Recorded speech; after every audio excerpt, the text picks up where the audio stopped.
나는 며느리였고 시어머니는 모든 걸 알고 있었다. 남편은 두 여자를 사랑했고 결국 추락했다.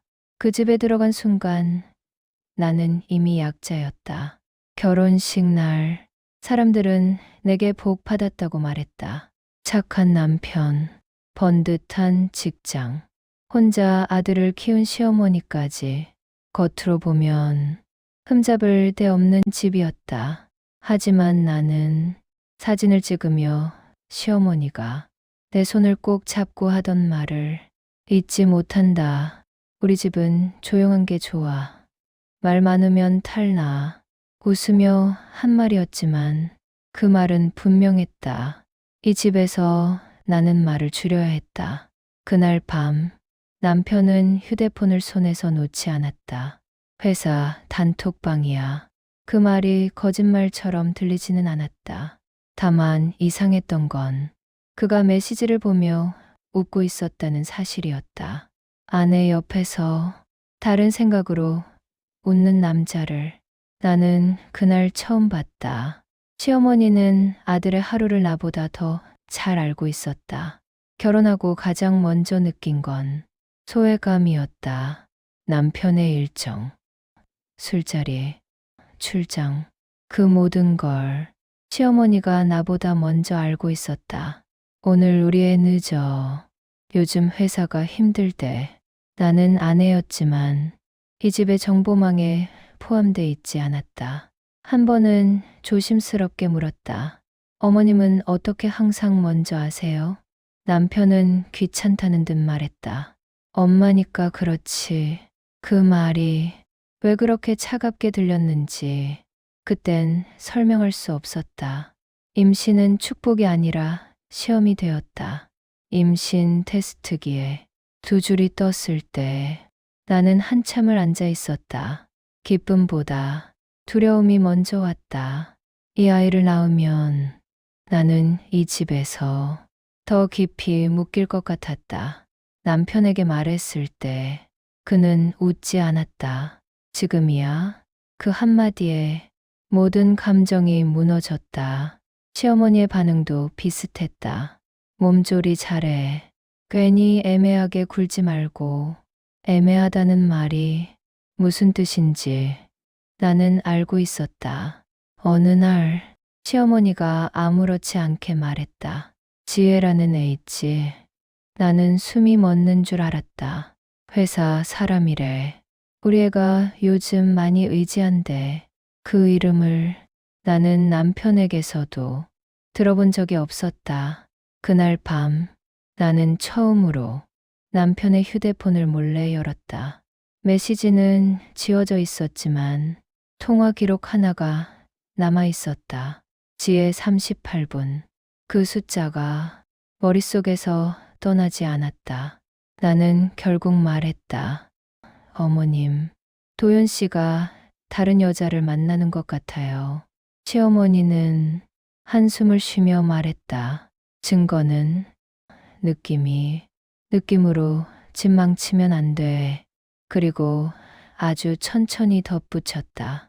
여자가 참고 살아야 아이도 아빠 있고 집도 있는 거야. 그 말은 조언이 아니라 통보였다. 어느 날 아들이 말했다. 엄마, 아빠가 이모랑 손잡고 있었어. 비밀이래. 그 말을 듣는 순간 나는 숨이 막혔다. 아이 앞에서의 거짓말은 실수가 아니라 범죄다. 남편에게 따졌을 때 그는 짜증냈다. 애가 뭘 안다고 그래.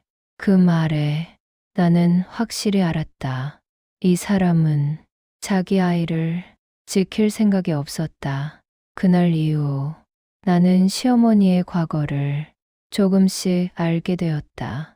젊은 시절 시어머니 역시 남편의 외도를 겪었다.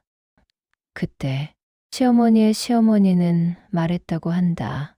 여자가 눈 감으면 집은 안 깨진다. 시어머니는 그 말을 진리처럼 붙들고 살았다. 아이를 위해, 가정을 위해 모든 걸 덮었다. 그리고 그 선택은 아들에게 이런 공식을 남겼다. 거짓말은 용서된다. 어느 날 등기 한 통이 왔다.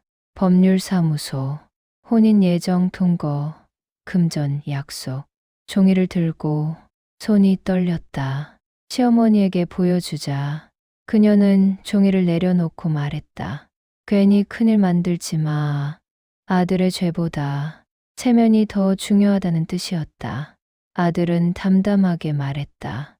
엄마, 이건 엄마가 정리해. 서연이는 어차피 못 나가.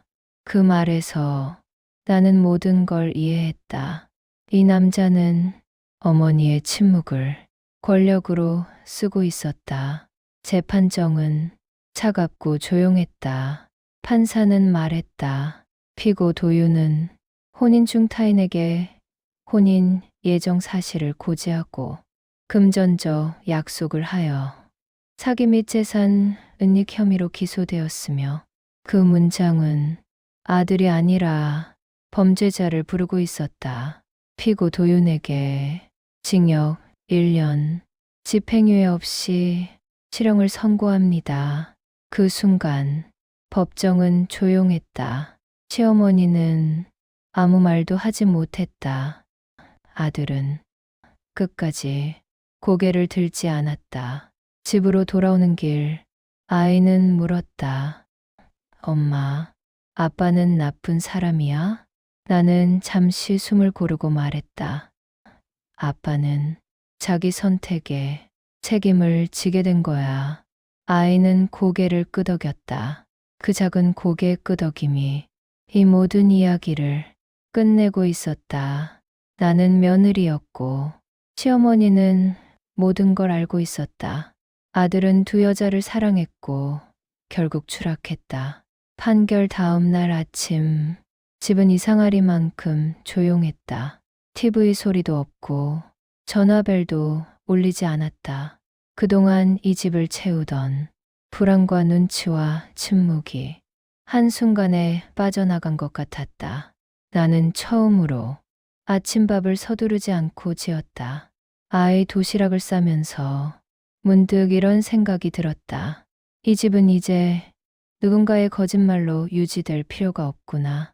그 사실이 슬프면서도 이상하게 숨을 쉬게 했다. 점심 무렵 시어머니에게서 전화가 왔다. 목소리는 놀랄 만큼 차분했다. 서연아, 너 잠깐만 볼 수 있니? 그 말 속엔 명령도 기세도 없었다. 처음 듣는 늙은 사람의 목소리였다. 시어머니 집에 들어섰을 때 가장 먼저 눈에 들어온 건 정리되지 않은 신발들이었다. 늘 반듯하던 현관이 어수선했다. 그 모습이 시어머니의 마음 같았다. 시어머니는 차를 내오며 말했다. 사람들이 다 떠나고 나니까 집이 이렇게 넓었는지 이제 알겠더라. 나는 아무 말도 하지 않았다. 그동안 이 집을 채우던 건 사람이 아니라 통제였다는 걸 우리는 둘 다 알고 있었으니까. 시어머니가 말했다. 나도 이렇게 될 줄은 몰랐다. 나는 고개를 들지 않았다. 나는 그냥 가정을 지키고 싶었을 뿐이야. 그 말이 여전히 자기 변명이라는 걸 시어머니도 알고 있었다. 그래서 말끝이 흔들렸다. 그때 내가 울면서 말했을 때 조금만 더 제대로 들었어야 했는데 그 말에서 나는 처음으로 시어머니가 아니라 한 사람의 노인을 보았다. 나는 기다렸다. 미안하다. 그 한마디를. 하지만 시어머니는 끝내 말하지 않았다. 대신 이렇게 말했다. 그래도 내가 그렇게 안 했으면 도윤이는 진작 망가졌을 거야. 그 말에 나는 마음속으로 답했다. 아니요. 어머님 때문에 여기까지 온 거예요. 하지만 입 밖으로는 내지 않았다. 어떤 사람은 사과하는 순간 자기 인생이 전부 잘못되었다는 걸 인정해야 하기 때문에 끝까지 말하지 못한다. 집으로 돌아오는 길, 아이는 물었다. 엄마, 할머니는 왜 울어? 나는 잠시 생각하다 말했다. 할머니는 자기 선택을 이제 혼자서 보게 된 거야. 아이는 그 말을 다 이해하지 못했지만 고개를 끄덕였다. 아이들은 어른보다 빨리 감정의 진실을 안다. 며칠 뒤 담임 선생님에게서 전화가 왔다. 민우가 요즘 수업 시간에 손톱을 물어뜯어요. 나는 가슴이 내려앉았다. 아빠 이야기가 나오면 고개를 숙이고요. 그 말을 듣고 나는 결심했다. 이 아이에게 침묵으로 버티는 법을 가르치지 않겠다고. 그날 밤 아이를 안고 말했다. 민우야, 내 마음이 아프면 엄마한테 꼭 말해. 아이는 조심스럽게 물었다. 말하면 혼나. 나는 고개를 저었다. 말하면 같이 방법을 찾는 거야. 그 말은 아이에게 하는 말이었지만 사실은 내가 나 자신에게 처음으로 해주는 약속이었다. 시간이 지나자 시어머니 주변에서 사람들이 하나둘 사라졌다는 소문이 들렸다. 아들 문제를 다들 알게 되었고 그동안 시어머니가 얼마나 많은 걸 통제해 왔는지도 조금씩 드러났다. 시어머니는 나에게 다시 전화하지 않았다. 어쩌면 더 이상 붙잡을 명분이 없었기 때문이다. 어느 날 교도소에서 편지 한 통이 왔다. 짧았다. 서연아, 민우 잘 부탁해. 엄마 말 잘 들어. 그 편지를 읽으며 나는 울지 않았다. 이제 와서 부탁하는 말이 너무 늦었기 때문이다. 나는 그 편지를 아이에게 보여주지 않았다. 아이에게 필요한 건 아버지의 변명이 아니라 안정된 하루였다. 며칠 뒤 교도소에서 전화가 왔다. 면회 신청이 있습니다. 나는 잠시 수화기를 내려놓고 생각했다. 그리고 말했다. 가지 않겠습니다. 그 결정이 복수가 아니라 경계라는 걸 나는 분명히 알고 있었다. 몇 달 후 시어머니가 병원에 입원했다는 연락을 받았다. 나는 병문안을 갔다. 시어머니는 많이 작아져 있었다. 그녀는 나를 보며 말했다.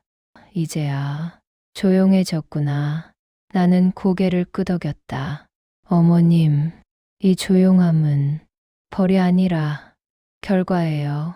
그 말에 시어머니는 눈을 감았다. 그게 우리가 나눈 마지막 대화였다. 시어머니가 돌아가신 후 나는 그 집에 가지 않았다. 제사도 형식도 모두 내려놓았다. 나는 더 이상 누군가의 며느리로 살지 않아도 됐다. 그 사실이 이상하게도 슬프지 않았다. 시간이 흐르자 아이의 손톱은 깨끗해졌다. 밤에 깨는 일도 줄었다. 어느 날 아이가 말했다. 엄마, 우리 집은 조용해서 좋아. 그 말에 나는 처음으로 진짜 울었다. 이 이야기를 이제야 꺼내는 이유는 누군가를 욕하기 위해서가 아니다. 나는 다만 이 말을 남기고 싶다. 참아라라는 말은 미덕이 아니라 폭력일 수 있다. 그리고 어른의 선택은 반드시 아이에게 도착한다. 아들은 두 여자를 사랑한 게 아니다. 아들은 어머니의 침묵 속에서 죄를 키웠고 그 죄의 끝에서 모든 관계를 잃었다. 그리고 나는 그 잔해 속에서 아이의 손을 잡았다. 그게 내가 선택한 유일한 편이었다.